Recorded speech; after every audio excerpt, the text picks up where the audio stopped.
Assalamualaikum and hi doctor. Our group decided to create a smart thermometer, which is our instrumentation system will detect the temperature and display the result in the phone by using Blink application. So this is our group member, which is me, Muhammad Ubaidullah bin Muhammad Zikrillah, Muhammad Zufairi bin Abdul Hakim, Muhammad Alif Zawawi bin Ahmad Safwan, and Muhammad Yusuf bin Muhammad Hanafi.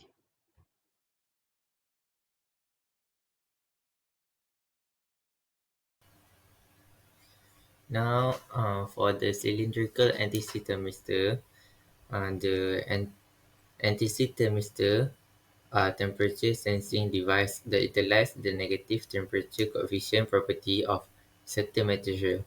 They are widely used due to their ability to measure temperature accurately and reliably.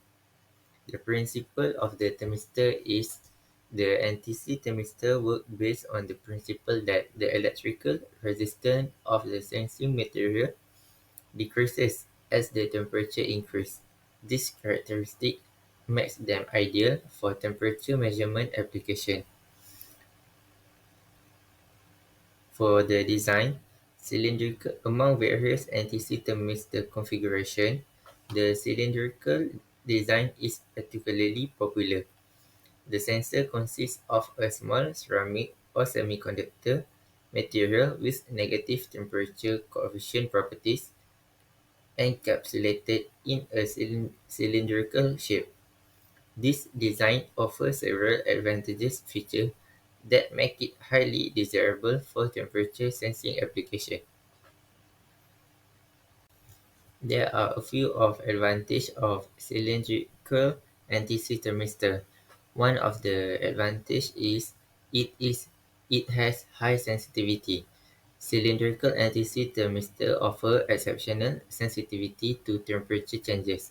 This high sensitivity ensures accurate temperature measurement, making them suitable for application where precision is critical, such as medical devices and climate control system. Other than that, it also has rapid response time. Due to their small size and design, cylindrical anti-seat thermistor have a fast response time. They quickly register changes in temperature, making them ideal for real-time temperature monitoring and control in dynamic systems like industrial processes or electronic devices. Next, uh, the other advantage is it has compact design. The cylindrical shape allows for easy integration into a wide range of devices and systems.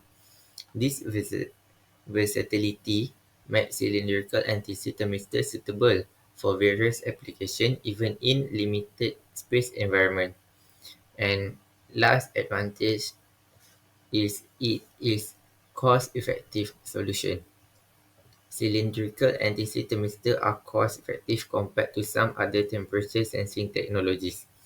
Their affordability combined with their excellent performance makes them a practical choice for temperature sensing requirements in industries such as automotive, consumer electronic, and HVAC system. For the application of the NTC cylindrical thermistor, first is temperature monitoring and control system. The thermistor are commonly used in temperature monitoring control system across industries. They ensure precise and reliable temperature measurement, enabling efficient control of heating, cooling, and other processes. Other than that, it all for consumer electronic.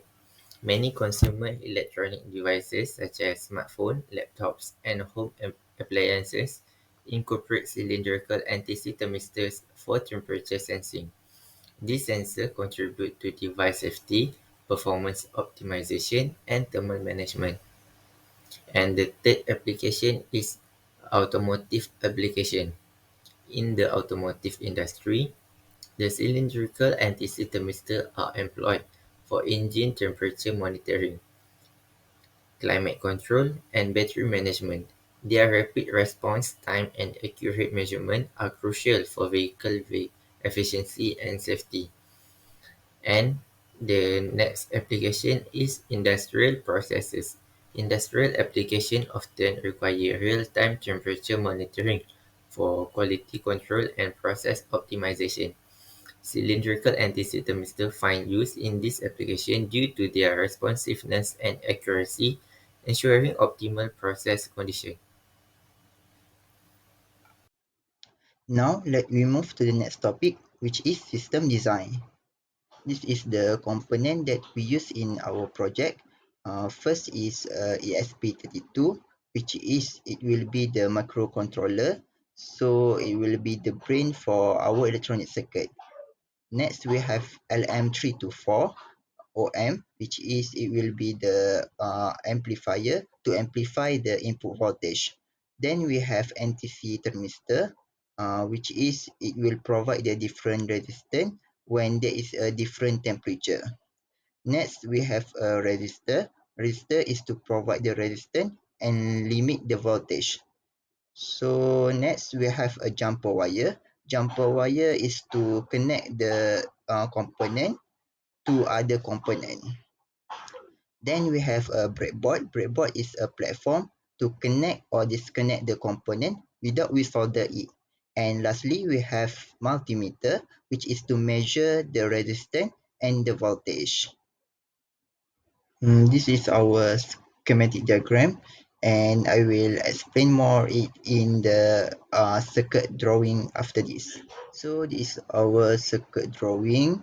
First, the 3.3 volt input voltage will connect to the 10 kilo ohm resistance, and it will connect to the potentiometer, which is act as a NTC thermistor, and then potentiometer also will connect to the ground, and then the 10 kilo ohm resistance just now will connect to the positive terminal of OM, and then the negative OM will connect to the 5 kilo 5 kilo ohm resistor, and also will connect to the uh, 5 kilo ohm resistor connect to the ground, and the 5 kilo ohm resistor just now connect to the output of the OM, and then the positive terminal OM will connect to the 3.3 volt,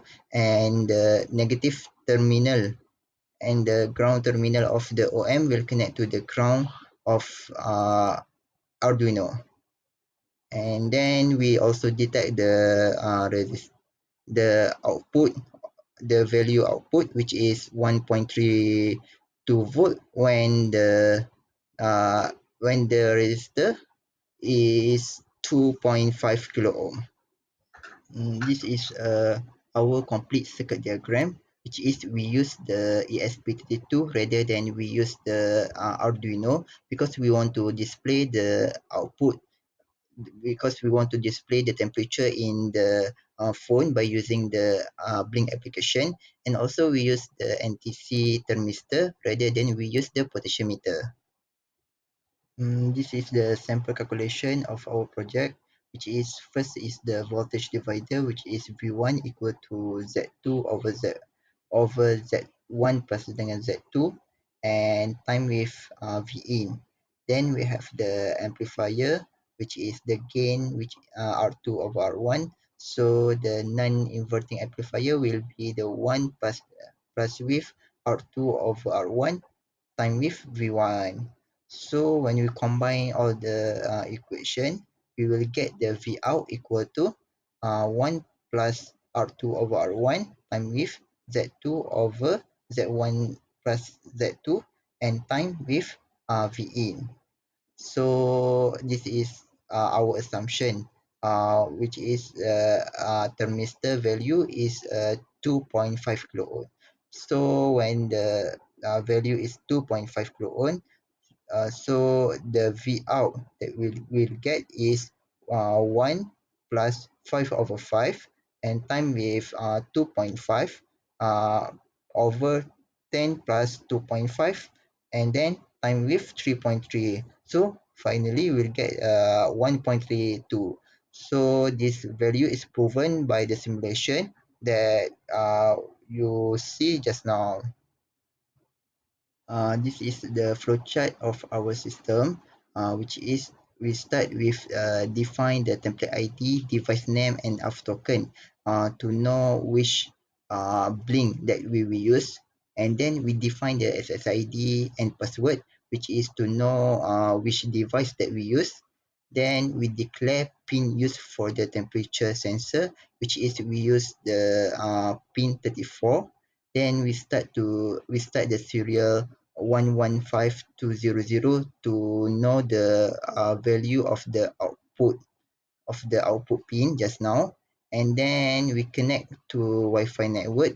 We connect blink to the ESP32, and then we start to read the sensor value. And so this is the formula for the sensor value. We have the V output equal to sensor value time with 3.3 over 4.59. So 3.3 is a voltage that we use in ESP32, and 4.59 is a maximum value will be displayed in the sensor value. And then the temperature, the formula for the temperature is 110 minus sensor value time with 0.0284. So where we get this is from calibration. And after that uh, we also try to create the value of Fahrenheit, which is the temperature just now. We time with 9.5 and plus 32. So uh, all the value will display in the serial monitor. And also the value that we get, we will send it to the blink application, and so the blink application will display the value in the blink app. So that's the flowchart of our system.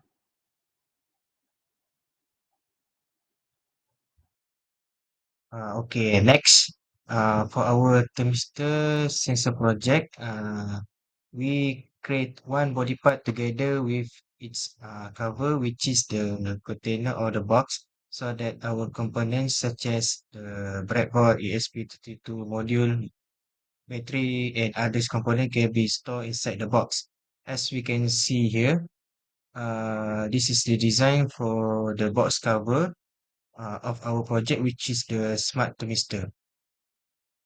The left one is the isometric top view of our project, and the right one is the bottom view.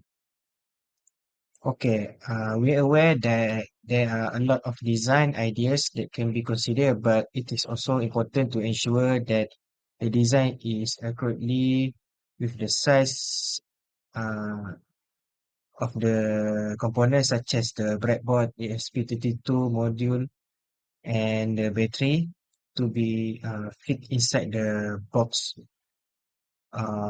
So the design is kept simple with only two parts only, the box cover and the box case. So as we can see here, this is the schematic view of the box case for our project, which is the smart thermometer. Next, after combining with the top cover and the body part, as we can see here, there is a small gap between the cover and the case, which is purposely served for the thermistor to fit through the gap without requiring the cover to be open again. For better understanding, as we can see here in the picture, the red circle shows the gap between the cover and the case. All of the design before can be created in the engineering drawing software using the computer aid design CAD software, which is the NX8 software that we have previously learned.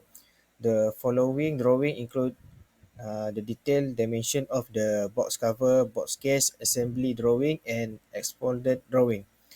All of the dimension are in millimeters. Okay, firstly, we can see here the box cover. Next, the box case, and then the assembly drawing and product drawing.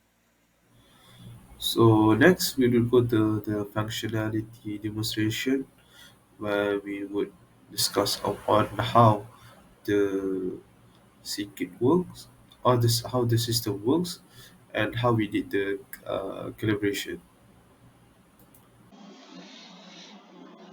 Next, we will go to the simulation of the smart thermometer.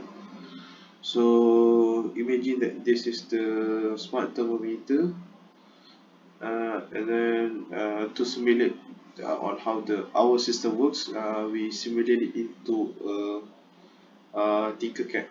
So from here, we have Arduino, we have potentiometer, resistance, and the voltmeter. So basically, what differs from our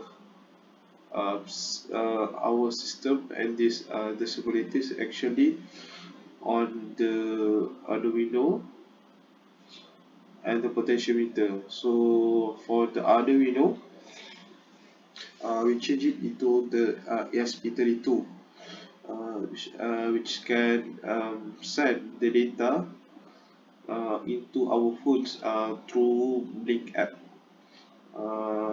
That is ESP32, and the potentiometer is actually the replacement of thermistor, because in this case, or in the Tinkercad, they don't have thermistor, so we change it to the potentiometer. But we could get the nearly actually the concept is all actually the concept is the same. So okay, the splitter really works. So as you could see here, the voltage value is actually zero, which means it is actually at the highest potential, the highest resistance. Same goes to the thermistor. Thermistor get the highest resistance as the temperature is low. So imagine that it rise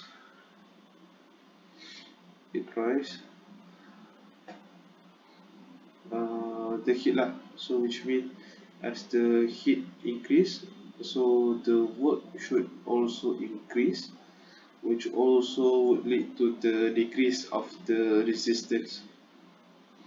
So increase the voltage.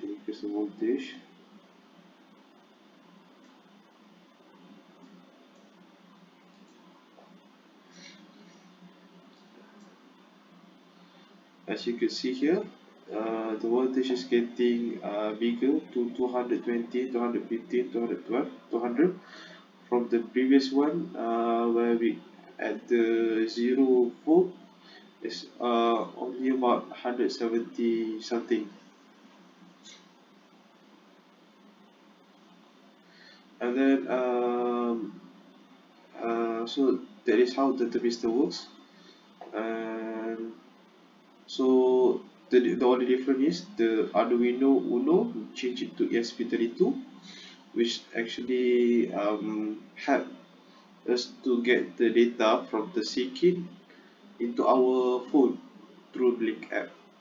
And then the potentiometer is actually the replacement of the thermistor. Next, we will go to calibration. So basically, what is calibration? So calibration is a process of configuring an instrument to provide a result, uh, to make it works in an acceptable range, which means that it perform as desired. So for our project, which is the Mr. Instrumentation System, smart thermometer. So for the calibration process, we start with preparing the beaker, heater, and the thermometer, as you could see at the figure at the left side, and then we fill the beaker with the tap water. And the third is we dip the thermometer and the thermistor into the water. Then we heat the water, and then as the water heated, so for every increase of 5 degrees Celsius of temperature, we take the pin out value, and take the pin out value which we receive from SP32 that sent to our app Blink, and then the voltage reading from the voltmeter, and then from those data we plot the graph. And with the data that we receive at the graph, we would try to get the line of best fit, and from there we would get the equation of the linear line. So so this is the calibration of the pin out result. So starting with the temperature of 50, and it goes up until 100. As you could see here, as the temperature increase, the pin out value is decreasing from 2000 2110, goes until below than 482. And the graph, as you can see at the right side, it shows a negative linear line. And then the equation for the graph is actually negative 34.1 x plus 36656. And in terms of the accuracy, we decided to do to determine the r square value, which is from for this data we got it 0.969, which is actually quite good, because for the r square, the value of r square would only range from 0 to 1. And if there is no relation into the if the data does have no relation to the linear line, it would get a result of 0. But if it's 100% or totally linear, the data totally fit the line of best fit, it would get the value of 1. Since the r value that we receive here is 0.969, it is actually almost linear.